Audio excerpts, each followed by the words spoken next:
Netflix की OTT film घूसखोर पंडित को लेकर के बवाल मचा रहा। कल ब्रेकिंग ट्यूब ने इस मुद्दे पर विस्तार से चर्चा की थी और आज यूपी सरकार ने इस मामले में एफआईआर दर्ज कर दी। उत्तर प्रदेश सरकार ने खुद अपने अधिकारियों से इस मामले में स्वतः संज्ञान लेते हुए फिल्मकारों के खिलाफ, अभिनेता के खिलाफ एफआईआर दर्ज कराई। इस फिल्म के टाइटल को, इस फिल्म के कंटेंट को सामाजिक भावना के खिलाफ माना गया। ऐसे में यह माना गया कि चूंकि उत्तर प्रदेश में विधानसभा के चुनाव हैं और ब्राह्मण मतदाता को बीजेपी नाराज नहीं करना चाहती है, पहले ही कई मुद्दों पर नाराजगी मोल ले चुकी है बीजेपी। यूजीसी के मामले में पहले ही सामान्य वर्ग को नाराज किया और अब एक बार फिर इस तरह के मुद्दों से भावनाएं भड़कती हुई दिखाई।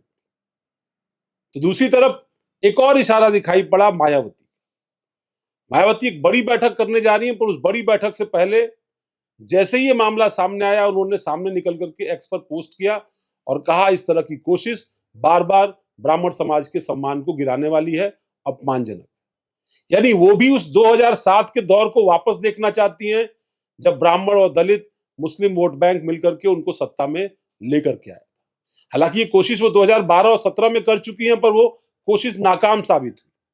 इस बार उनकी कोशिश ब्राह्मण के सहारे फिर से सत्ता की चाबी अपने हाथ में लेने की, और इसलिए उन्होंने न सिर्फ प्रेस नोट जारी किया बल्कि अपना बयान जो जारी किया, उस बयान में भी उन्होंने कहा कि बार बार अलग अलग तरह के हथकंडों के माध्यम से सामान्य वर्ग को परेशान किया जा रहा है।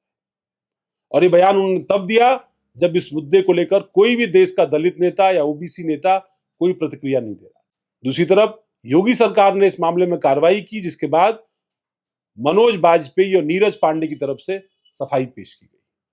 नीरज पांडे की तरफ से और मनोज बाजपेयी की तरफ से यह कहा गया कि उनका कहीं से भी इस तरह का प्रयास नहीं था, न वो ये समझते हुए उन्होंने इस तरह का टाइटल रखा, बल्कि ये एक व्यक्तिवादी विषय था, केवल एक व्यक्ति पर आधारित था, किसी समाज पर आधारित नहीं था।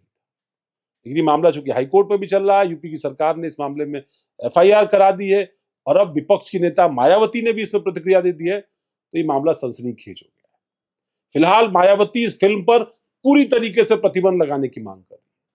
अब इस मामले पर हाईकोर्ट का क्या फैसला होगा, यूपी समेत दूसरे राज्यों की सरकार इसको लेकर के क्या करेंगी और बीजेपी इस मुद्दे को किस तरीके से लेगी, खासतौर पर फिल्म पर प्रतिबंध लगाने को लेकर के, ये देखना दिलचस्प है।